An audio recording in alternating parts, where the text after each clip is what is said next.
Jill St. John wasn't just Robert Wagner's longtime wife, she had already made her own mark in Hollywood.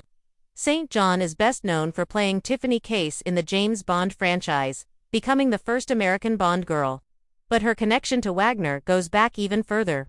The two first met in the 1950s, when they were both working as contract players at Fox. Years later, their paths crossed again under much more difficult circumstances.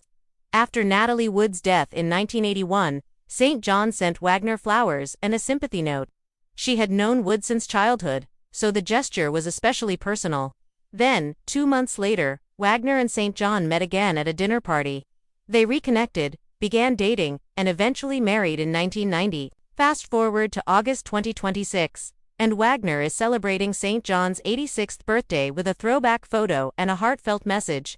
He wrote that he was so blessed to love you and to do life with you. And perhaps that's the most interesting part of this story. Their relationship didn't begin with their wedding.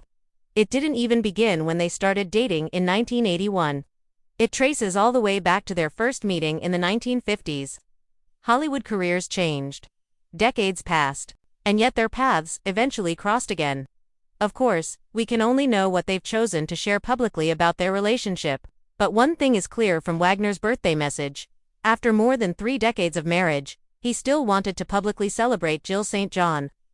So what do you think makes a Hollywood relationship last for so many decades? Let me know in the comments.